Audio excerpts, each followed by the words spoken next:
आज से हम लोग सर्कल स्टार्ट कर रहे हैं। सर्कल में आपको लगभग 6 से 7 क्लास दूंगा और 100 प्लस क्वेश्चंस मैं कराऊंगा, 120 110 ऐसे। और मैं आपको बता दूं एक बहुत इंपॉर्टेंट है, बहुत। अगर आप प्रीलिम्स के क्वेश्चन देखोगे तो कई बार तो सर्कल से ही 3 के 3 सवाल हो जाते हैं। 2 सवाल, एक से 2 सवाल तो फिक्स है कि सर्कल से रहेगा ही रहेगा। वही टेंजेंट से, एंगल से, कोई बहुत डिफिकल्ट सवाल नहीं होता। कभी कभार ही ऐसा होता है कि अच्छा सवाल आपसे एग्जामिनर पूछते हैं। हमेशा बेसिक सवाल ही पूछता है। और मैं बोल रहा हूं एक बार मैं सिखा दूंगा और सारी चीजों को सीख लोगे तो सर्कल के 90% क्वेश्चन, 90% क्वेश्चन आप हर क्वेश्चन को 20 सेकेंड, 25 सेकेंड, 30 सेकेंड में करोगे। मैंने 100% नहीं बोला है, मैं खुद को भी सेफ लेके चलता हूं। कुछ सवाल ऐसे होंगे जिसको आप कॉन्सेप्ट ही नहीं पकड़ पाओगे, है वो 20-25 सेकेंड का ही, लेकिन दिखेगा ही नहीं। अब जब नहीं दिखता है ना तो दिक्कत होती है। यही रीजन है कि मैं नंबर ऑफ क्वेश्चंस भी ज्यादा कराऊंगा। 120-30 बोला ना, तो नंबर ऑफ क्वेश्चन तो ज्यादा करा ही रहा हूं, लेकिन फिर भी आपको खुद से बहुत ज्यादा प्रैक्टिस करना पड़ेगा, बहुत ज्यादा रिवीजन करना पड़ेगा। जो ये चीजें मैं पढ़ा रहा हूं इसको आप अलग से 3-4-5 बार नोट कर करके बार बार प्रैक्टिस करना, ठीक है। चलिए बिना टाइम वेस्ट किए सर्कल को निपटाते हैं। बहुत अच्छा चैप्टर है, बहुत इंपॉर्टेंट चैप्टर है, ढंग से पढ़ना है, हवा में नहीं उड़ना है, ठीक है। देखो, सर्कल को हिंदी में वृत्त बोलते हैं। ये आपके सामने प्यारा सा सर्कल बना हुआ है। ये सर्कल का सेंटर होता है जिसे हम लोग ओ से रिप्रेजेंट किए हुए हैं, जिसे हम लोग ओ से रिप्रेजेंट किए हुए हैं। और सेंटर से जो सरकमफ्रेंस का डिस्टेंस होता है, जो सर्कल को चारों तरफ से घेरा है, इसे हम लोग सरकमफ्रेंस या फिर परिधि कहते हैं।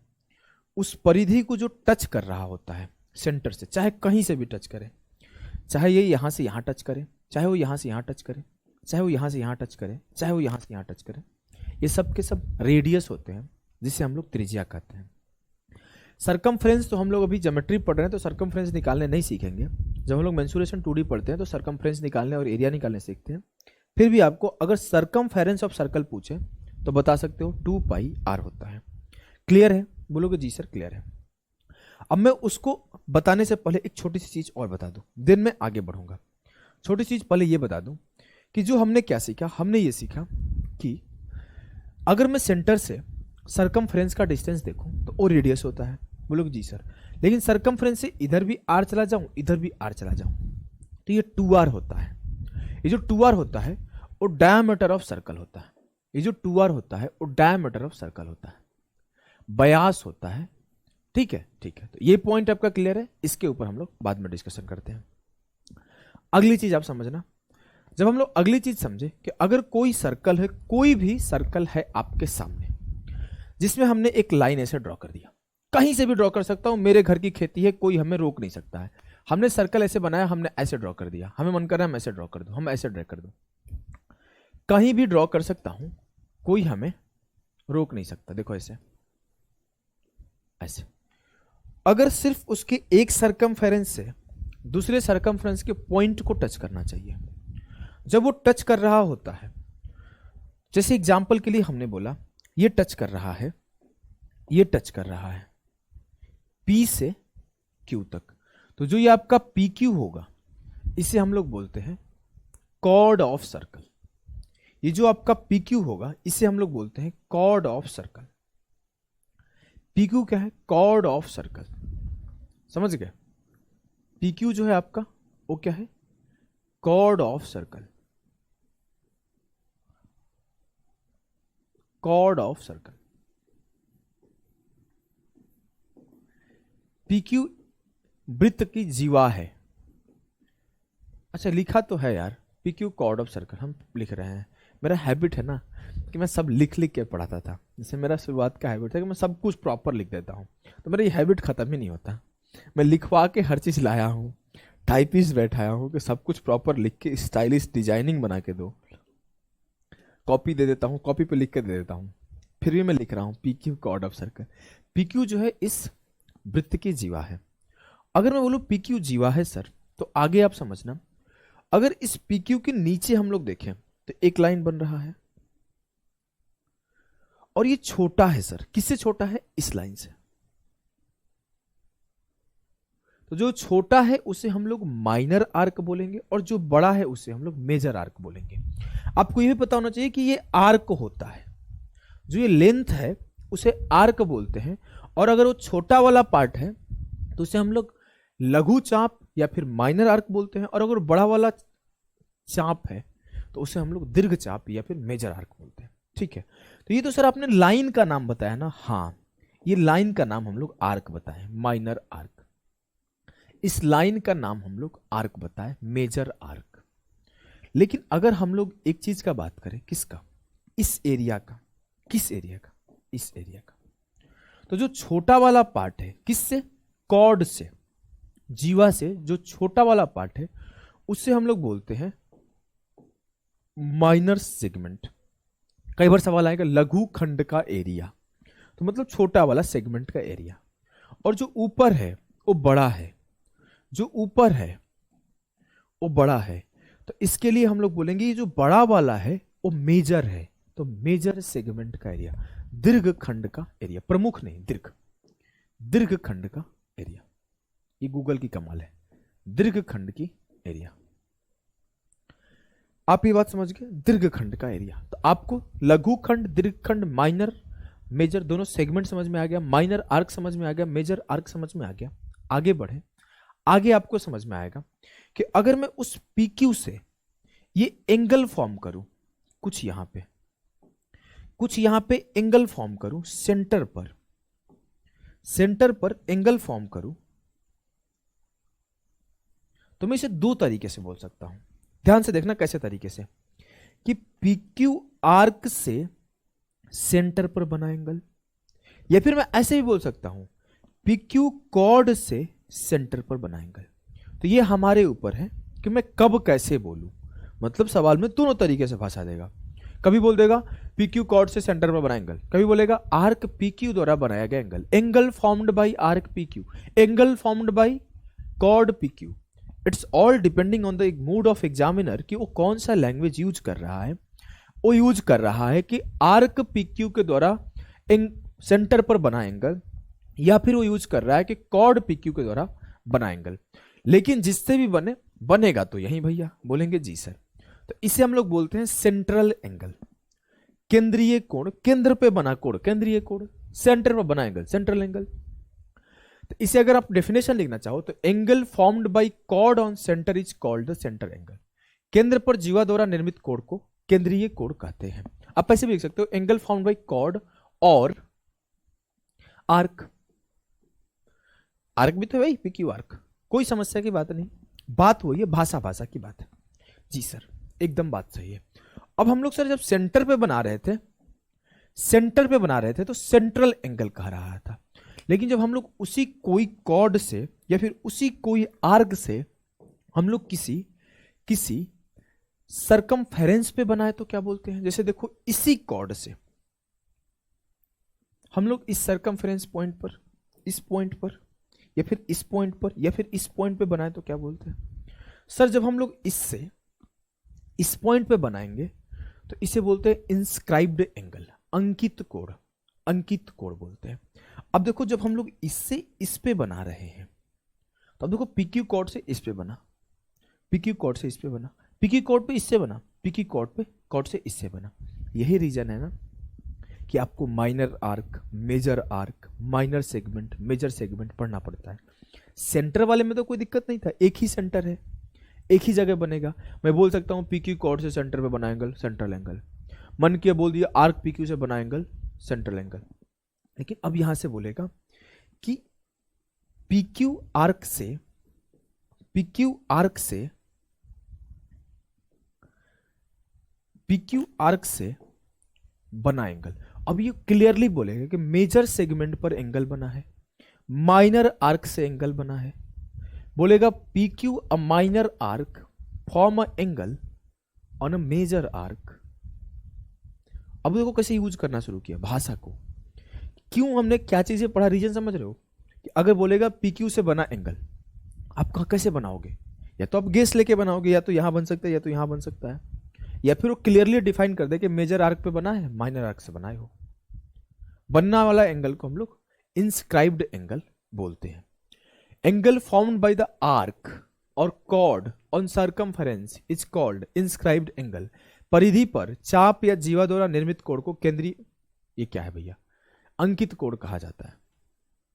अंकित कोण कहा जाता है। ये सब माफ करना, ये हमारी गलती नहीं है, हम पढ़ाते अच्छे हैं। अगला चीज, एक बात समझना, हमने ये पढ़ लिया था पीक्यू कोड होता है, हमने भी पढ़ा था पीक्यू कोड यहां भी हो सकता है, यहां भी हो सकता है, यहां भी हो सकता है, यहां भी हो सकता है, यहां भी हो सकता है, यहां भी हो सकता है, यहां भी हो सकता है, यहां भी हो सकता है, कहीं भी हो सकता है। अगर आपसे बोला जाए कि सबसे बड़ा कॉर्ड कब होगा, सबसे बड़ा कॉर्ड वहां होगा सर जब ये सर्कल को जो बीचों बीच काट देगा, जो सर्कल को बीचों बीच काट देगा। और सर्कल को बीचों बीच कौन काटेगा, डायमीटर, क्योंकि इससे बड़ा तो कोई लेंथ नहीं होगा, इससे बड़ा तो कोई लेंथ नहीं होगा, जो भी लेंथ होगा अब इससे छोटा ही होता चला जाएगा, क्योंकि वो कर्व हो रहा है ना इसे, तो ये हर बार छोटा होता चला जाएगा। जैसे जैसे ऊपर जाएगा वैसे वैसे छोटा होगा, जैसे जैसे नीचे आएगा वैसे वैसे छोटे होगा।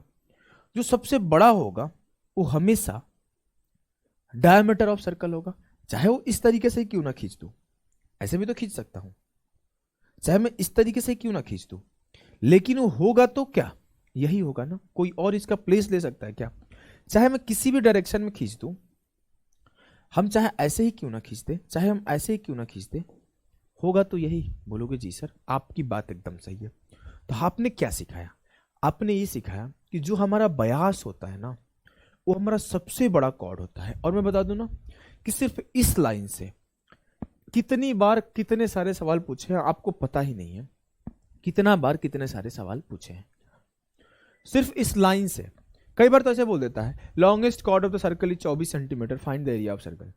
अब किसी को पता ही नहीं है कि लॉन्गेस्ट कॉर्ड क्या होता है, तो टाइम ही बर्बाद करेगा ना। आपको याद कितनी बार इस सवाल से, मतलब इस लाइन से पूछा, आप सोच नहीं सकते हो कि diameter is the longest chord, longest chord of circle, diameter is the longest chord of circle. जो डायमीटर होता है वो लॉन्गेस्ट कॉर्ड होता है सर्कल का। ये सीधा सीधा पूछ देगा कई बार कि किसी सर्कल का लॉन्गेस्ट कॉर्ड क्या होता है, व्यास, त्रिज्या, पी क्यू ए बी कुछ भी, तो वो आप उस टाइम पे ध्यान रखना कि व्यास जो होता है सर्कल का लॉन्गेस्ट कॉर्ड होता है। बहुत इंपॉर्टेंट है, फोर्सफुली 3-4 बार बोला हूं। आ जाओ आगे। आगे हम एक चीज पढ़ेंगे, स्पर्श रेखा। टेंजेंट को डिटेल में हम लोग पूरा एक क्लास में पढ़ेंगे, लेकिन अभी टेंजेंट के बारे में जान लेते हैं, जानकारी कर लेते हैं। अगर कोई सर्कल है, सर्कल को टच करते हुए कोई अगर लाइन पास करा दीजिए, बाहर से टच करते हुए कोई लाइन पास करा दीजिए, कितने भी पास करा सकता हूं, हमको जितना मन करेगा उतना पास कराएंगे। हमारे घर की खेती है, कट नहीं करना चाहिए, कट नहीं करना चाहिए, हमेशा वो टच करके पास करेगा, कट नहीं कर सकता, टच करके पास करे, कट नहीं कर सकता। तो हम लोग अगर उसे टच करा के पास करते, टच करा के पास करते, तो जो लाइन टच करके उसे पास हो रही है उसे स्पर्श रेखा बोलते हैं। जो स्पर्श करके पास हुई है उसे स्पर्श रेखा बोलते हैं।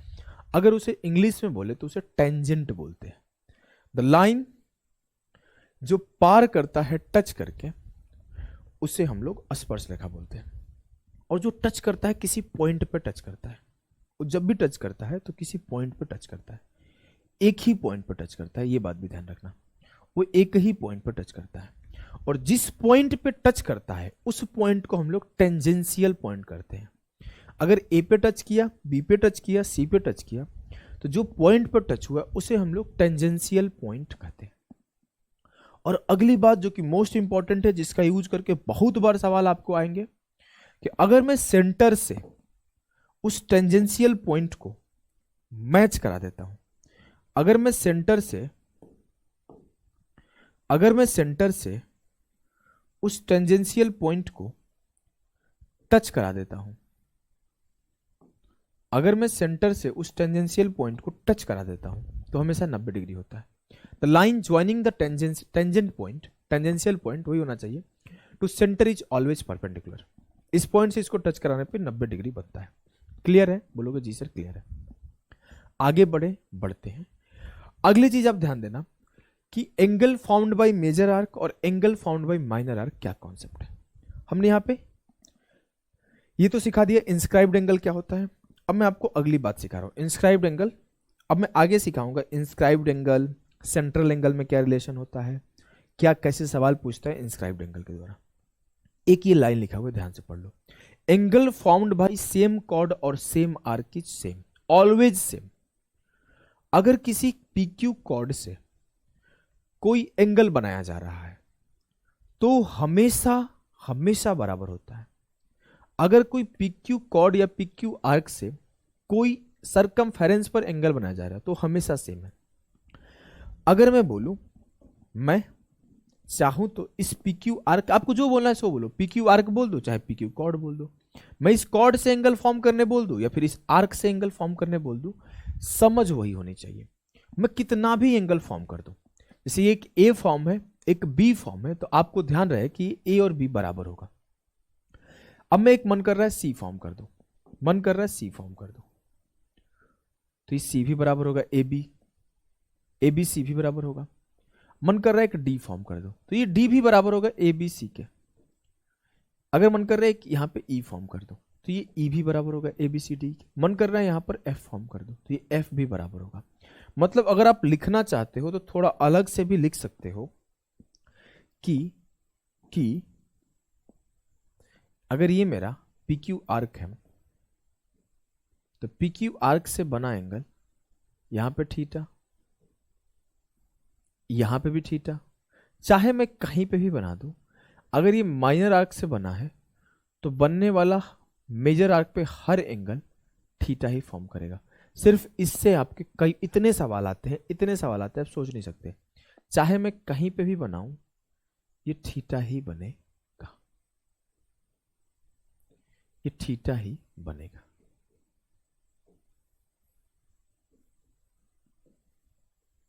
क्लियर है जी सर, क्लियर है, ये बात हमें याद होगी। अगर हमने माइनर आर्क से मेजर आर्क पे बनाया तो सेम बना, तो सेम चीज है इस मेजर आर्क से हम लोग अगर फॉर्म कर रहे होंगे तो भी सेम बनेगा। ये थीटा बनेगा तो ये भी थीटा बनेगा। अगर मैं कल को यहां बना दिया तो ये भी थीटा बनेगा।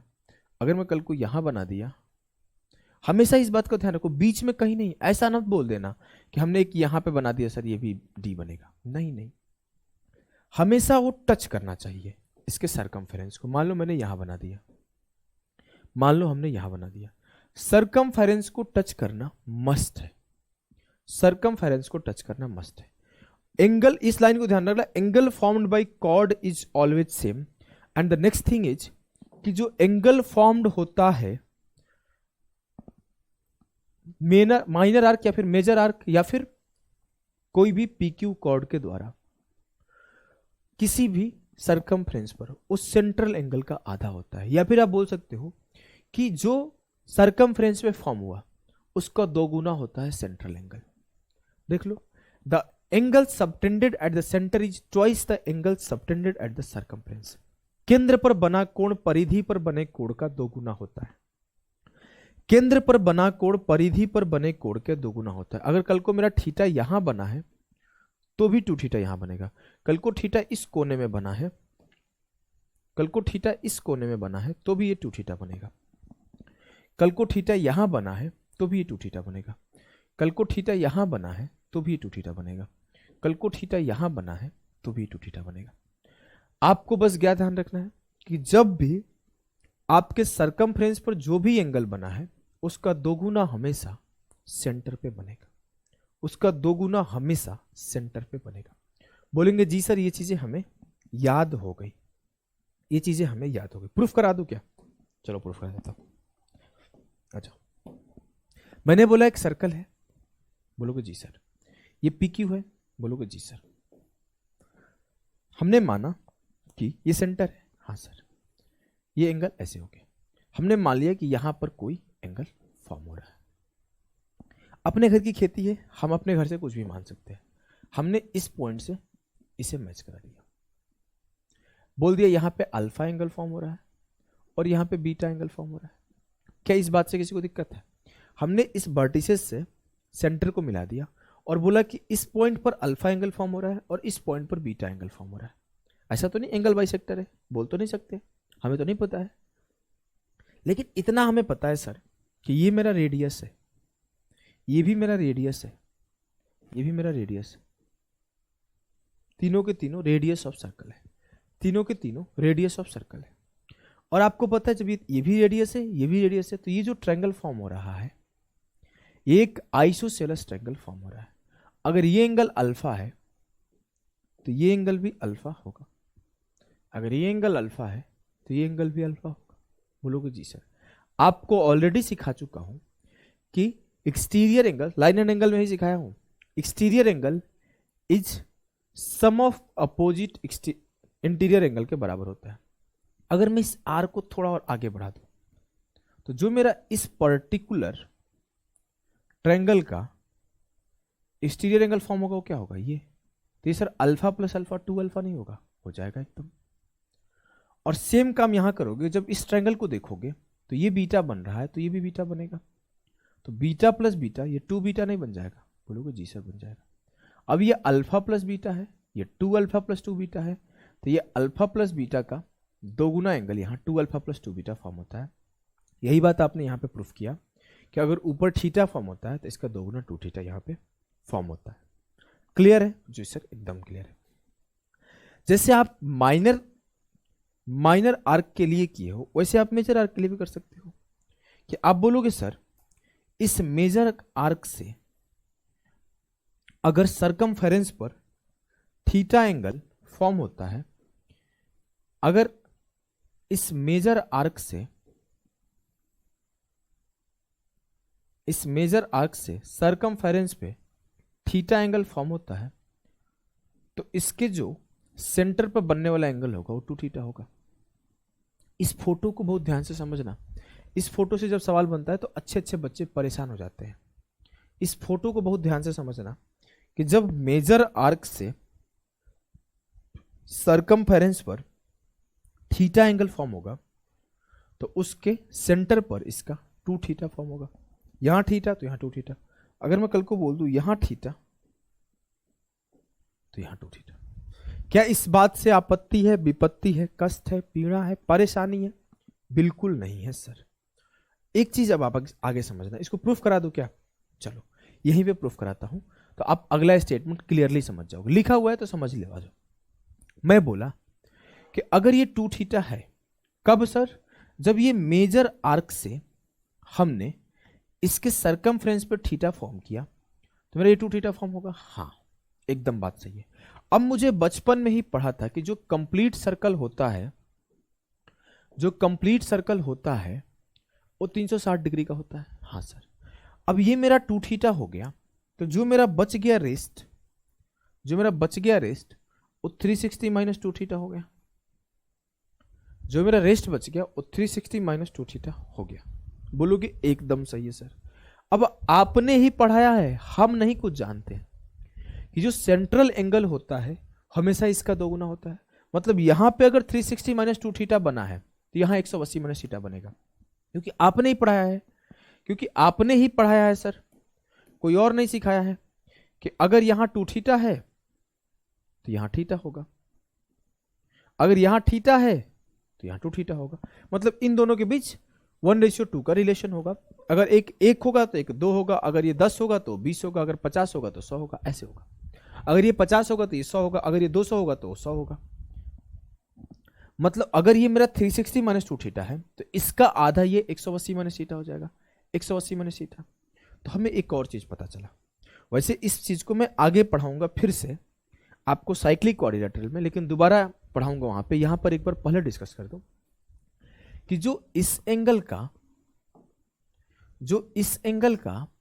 और जो इसके अपोजिट वाले एंगल का सम होता है वो 180 होता है। देखो 180 माइनस थीटा प्लस थीटा 180, तो सम ऑफ अपोजिट एंगल कब? जब ये क्वाड्रिलेटरल की तरफ फॉर्म हो रहा है। एक क्वाड्रिलेटरल की तरफ फॉर्म भी होना चाहिए। 1 2 3 4 सर्कल के चारों पॉइंट सरकमफेरेंस पर हो, तब हम बोलेंगे सम ऑफ अपोजिट एंगल्स जो होता है 180 डिग्री होता है। कोई दिक्कत, कोई कष्ट, कोई पीड़ा, कोई परेशानी है तो बताना। नहीं है सर। अब मैं अगली चीज, यहां पे ये बात भी ध्यान दो, वही चीज है, इक्वल कॉर्ड और आर्क सबटेंड इक्वल एंगल। अगर मैं बराबर बराबर कॉर्ड अलग अलग भी खींच दूं तो ये सबके सब सेंटर पर इक्वल एंगल ही फॉर्म करते हैं। इससे एक सवाल एक बार आया हुआ है, कई बार बच्चे परेशान हो जाते हैं। मान लो कल को एक सवाल ऐसे फॉर्म कर दो, कल को एक सवाल ऐसे फॉर्म कर दो कि ए बी बराबर है सी डी के, ए बी बराबर है सी डी के, ए बी सेंटर पर 30 डिग्री बना रहा है, तो सी डी कितना बनाएगा? तो बच्चे परेशान हो जाएंगे। ए बी बराबर है सी डी के, ए बी 30 डिग्री बना रहा है तो सी डी कितना बनाएगा? तो ए बी 30 बना रहा है तो सी डी भी 30 बनाएगा, क्योंकि आपने ही सर पढ़ाया कि अगर ये इक्वल कॉर्ड है तो ये इक्वल एंगल फॉर्म करेगा आपके सेंटर पर। कोई दिक्कत, कोई कष्ट, कोई पीड़ा, कोई परेशानी, कोई दुख, कोई दर्द नहीं है। अगली चीज, इस बात को ध्यान रखना कि जब हम लोग का जो कॉर्ड होता है, जो कॉर्ड होता है, सेंटर से अगर मैं लाइन ड्रॉ किया, परपेंडिकुलर लाइन, सेंटर से अगर मैं परपेंडिकुलर लाइन ड्रॉ किया, तो ये चीजें आइसोसेलेस ट्रायंगल में भी पढ़ रखे हो, वो क्या होता है, वो कॉर्ड को दो इक्वल भाग में तो बांटता ही बांटता है, साथ साथ तो 90 डिग्री भी होता है। देखो ये लिखा गया कि by joining the mid point of the chord with the centre Y perpendicular to Q, यहां पे ओ लिख दो, यहां पे वाई लिख दो। ये परपेंडिकुलर भी होगा और ये दोनों इक्वल भाग में बटेंगे भी। इस बात से बहुत सवाल बनते हैं, इस बात से बहुत सवाल बनते हैं एरिया में भी और हर जगह। अगर मैं सेंटर को मिड पॉइंट ऑफ कॉर्ड से मिला दूं तो दो इक्वल पार्ट में बटता है। ऐसा क्यों होता है? ड्यू टू आइसोसेलेस ट्रायंगल, क्योंकि जब मैं ओ से पी को मिलाऊंगा और जब मैं ओ से क्यू को मिलाऊंगा तो ये भी मेरा रेडियस होगा और ये भी मेरा रेडियस होगा। और आपने पढ़ रखा है जब भी आइसोसेलेस ट्रायंगल हो तो उसका जो लाइन ड्रॉ करते हैं उसके बेस पर, तो ये लाइन ही आपका एल्टीट्यूड होगा, ये लाइन ही आपका मीडियन होगा, ये लाइन ही आपका एंगल बाइसेक्टर होगा, मतलब ये एंगल भी बाइसेक्ट होगा थीटा थीटा में, यही लाइन आपका एंगल बाइसेक्टर होगा, यही लाइन आपका साइड बाइसेक्टर होगा, देखो साइड को भी बाइसेक्ट कर रहा है, यही लाइन आपका 90 डिग्री भी गिरेगा, यही लाइन आपका मीडियन भी होगा, मतलब इस पे कहीं, मीडियन का मतलब सेंट्रॉइड, इस पे कहीं, और मीडियन का मतलब एक और चीज, दो इक्वल भाग में बांटना। चीजें समझ गए? यही सब कुछ होता है। क्यों हो रहा है ये भी बता दिया, और क्या हो रहा है ये भी बता दिया। क्या हो रहा है, सेंटर से अगर कॉर्ड को काटोगे तो दो इक्वल भाग में बटेगा और 90 पे गिरेगा। क्यों हो रहा है? क्योंकि वो एक आइसोसेलेस ट्रायंगल फॉर्म करता है, इस वजह से ये कंडीशन सेटिस्फाई करता है। क्लियर है? बोलोगे जी सर एकदम क्लियर है। अगली चीज जो कि मोस्ट इंपॉर्टेंट रटा हुआ होना चाहिए, द मोस्ट इंपॉर्टेंट, लिख लेना, भर भर के यूज होता है इसका, कि सेमी सर्कल में बना एंगल 90 डिग्री का होता है। क्यों होता है, क्यों होता है ये भी सिखाऊंगा। The angle formed in a semi circle, in a semi circle is right angle. किसी भी सेमी सर्कल के अंदर बना एंगल 90 डिग्री होता है, मतलब इसमें मैं कहीं भी ड्रॉ कर दूं, इसमें मैं कहीं भी ड्रॉ कर दूं तो ये 90 फॉर्म होगा, इसमें कहीं भी ड्रॉ कर दूं तो ये 90 फॉर्म होगा। कहीं पे भी कोई भी लाइन ड्रॉ कर दूं, कोई भी दो लाइन कहीं भी ड्रॉ कर दूं इसके अंदर तो 90 होगा। क्यों होता है सर, ऐसा क्यों होता है? अरे भैया अभी तो पढ़ाए थे, सेंट्रल एंगल के बारे में पढ़ाए थे। हाँ सर, तो इसका सेंट्रल एंगल क्या है? अगर मैं इस कॉर्ड का सेंट्रल एंगल पूछूं क्या है तो क्या बोलोगे? सर इस कॉर्ड का सेंट्रल एंगल 180 है, इस कॉर्ड का सेंट्रल एंगल 180 है। अब इस कॉर्ड से सेंट्रल एंगल 180 बनता है, तो इस कॉर्ड से इंस्क्राइब्ड एंगल या फिर सरकमफ्रेंस पर बना एंगल इसका आधा होगा। इस कॉर्ड का जो सेंटर पे बना एंगल 180 है, तो इस कॉर्ड के सरकमफ्रेंस पे बना एंगल 90 होगा। आप पीछे से भी देख सकते हो, ऊपर नहीं से देखना जरूरी नहीं है। कि अगर ये कंप्लीट सर्कल होता तो कुछ ऐसा होता, कुछ ऐसा होता। तो मैं बोलूं अगर ये 180 है तो ये भी 180 होता, ये भी 180 होता। तो आप बोलोगे कि अगर मैं इस कॉर्ड से इस आर्क से देखूं तो इस कॉर्ड से बना एंगल सेंटर पे क्या है 180, तो इस कॉर्ड से बना सरकमफ्रेंस पर इसका आधा 90 होगा। क्लियर, एकदम क्लियर है मास्टर। सेम चीज, इससे तो सवाल डायरेक्ट नहीं पूछा है कभी भी, उतना खास इंपॉर्टेंट नहीं है, लेकिन पढ़ा रहा हूं तो इस पॉइंट को भी मैं डिस्कस कर देता हूं। ये बहुत इंपॉर्टेंट है, ये बहुत इंपॉर्टेंट है। ये उतना इंपॉर्टेंट नहीं है, लेकिन अगर सीख रहे हैं तो सब कुछ सीख लेते हैं। क्या है ये कि जैसे हमने पढ़ा था कि सेमी सर्कल में बना एंगल 90 का होता है, वैसे आप याद कर सकते हो कि चतुर्थांश या फिर क्वाड्रेंट में बना एंगल 135 डिग्री का होता है। उतना इंपॉर्टेंट नहीं है, याद कर लो, ठीक है। 270 यहां बनेगा सेंटर पर, 270 का आधा बनेगा सरकमफ्रेंस पर, 270 का आधा बनेगा सरकमफ्रेंस पर। अगर मैं बोलूं तो सेंटर पे 270 बन रहा है। कैसे हो रहा है सर? अगर मैं इस आर्क को फोकस करूं, ये बड़ा सा सर्कल होता कहीं, तो इस आर्क से बना एंगल 270 है, तो इसी आर्क से बना एंगल 135 है, इसी आर्क से बना एंगल 135 है। क्या आपको चीजें याद हो गई? बोलोगे जी सर एकदम, हमें सारी चीजें बढ़िया से तगड़े तरीके से याद हो गई। आगे बढ़ते हैं। आगे बढ़ने से पहले एक बार रिवीजन करेंगे, 5 मिनट में क्विक रिवीजन। सर ये सर्कल होता है, सर्कल में सेंटर इसको बोलते हैं, इसको रेडियस बोलते हैं जब हम लोग सेंटर से सरकमफ्रेंस को मिला देते हैं तो। और सरकमफ्रेंस का वैल्यू अगर निकालना हो तो 2πr होता है। सरकमफ्रेंस जो किनारे किनारे का पार्ट होता है किसी भी चीज का, उसका होता है सरकमफ्रेंस, उसे कहते हैं। अगली चीज, अगर कोई भी दो पॉइंट को टच करा दिया जाए सर्कल के, तो उस लाइन से जो टच होगा वो लाइन जो कहलाता है कॉर्ड कहलाता है, जीवा कहलाता है। और उस कॉर्ड से जो छोटा वाला पार्ट होगा उसे हम लोग सिर्फ लाइन, छोटा वाला लाइन होगा उसे हम लोग लघु चाप या फिर माइनर आर्क बोलेंगे। बड़ा वाला लाइन होगा उसे हम लोग मेजर आर्क या फिर दीर्घ चाप बोलेंगे। अगली चीज, अगर उसका छोटा वाला एरिया होगा तो उसे हम लोग माइनर सेगमेंट बोलेंगे, अगर उसका बड़ा वाला एरिया होगा तो उसे हम लोग मेजर सेगमेंट बोलेंगे। क्लियर है? क्लियर है। अगर उसी आर्क से या फिर उसी जीवा से सेंटर पर एंगल फॉर्म कर दिया जाए तो उसे हम लोग सेंट्रल एंगल बोलेंगे या फिर केंद्रीय कोण बोलेंगे। अगर उसी जीवा से अगर सरकमफेरेंस पर एंगल फॉर्म कर दिया जाए तो उसे हम लोग अंकित कोण या फिर इंस्क्राइब्ड एंगल बोलेंगे। और अगर मैं बात करूं सबसे बड़ी जीवा क्या हो सकती है किसी सर्कल में, तो सबसे बड़ी जीवा उसका व्यास हो सकता है जो कि 2r के बराबर होता है।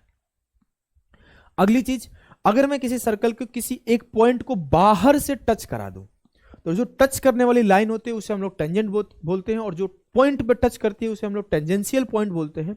और जिस पॉइंट पे टच करती है अगर उसे हम लोग सेंटर से मिला दे तो वो रेडियस होता है और वो परपेंडिकुलर होता है वहां पे। ये रेडियस तो होता है, साथ साथ परपेंडिकुलर होता है। The line joining the tangent point two the centre is always perpendicular, और ये रेडियस होता है, ये रेडियस होता है।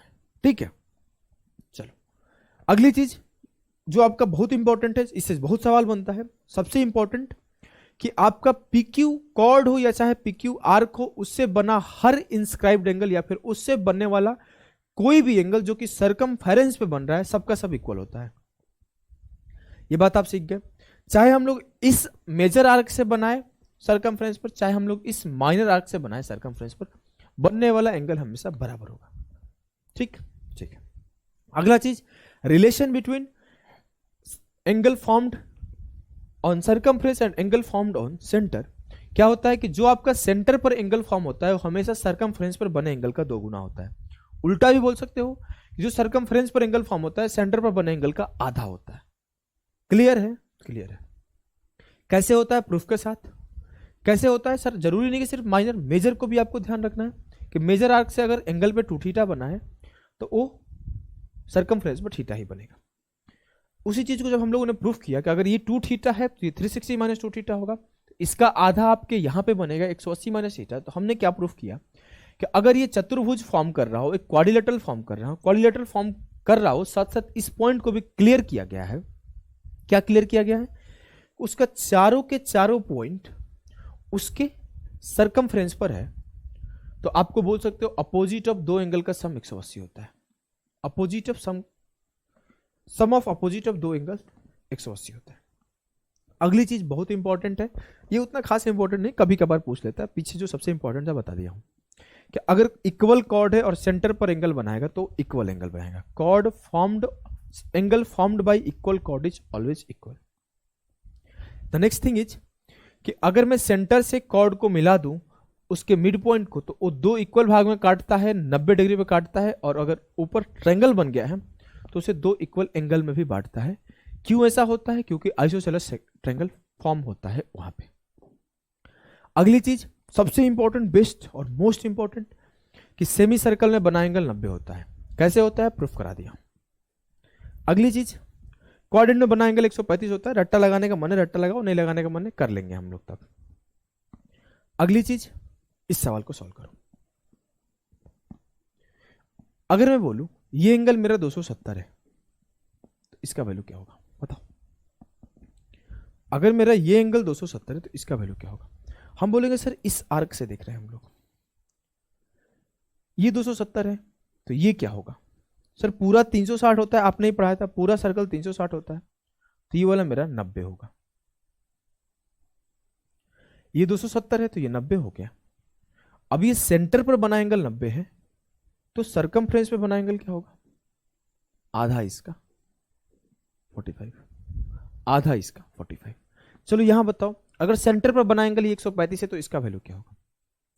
सर इसे हम लोग मेजर आर्क से देखेंगे ना, मेजर आर्क से देखेंगे, ऐसे ऐसे मेजर आर्क से देखेंगे, ये सर्कल इधर और ये सर्कल इधर, तो मेजर आर्क से बना एंगल सेंटर पर कितना है? ये तो 135 माइनर आर्क से है, इस आर्क से है, लेकिन हमें बड़े वाले से देखना है। तो पूरा 365 होता है, आपने ही सिखाया था। जी सर, तो 360 से 135 घटा दो, घटा दो।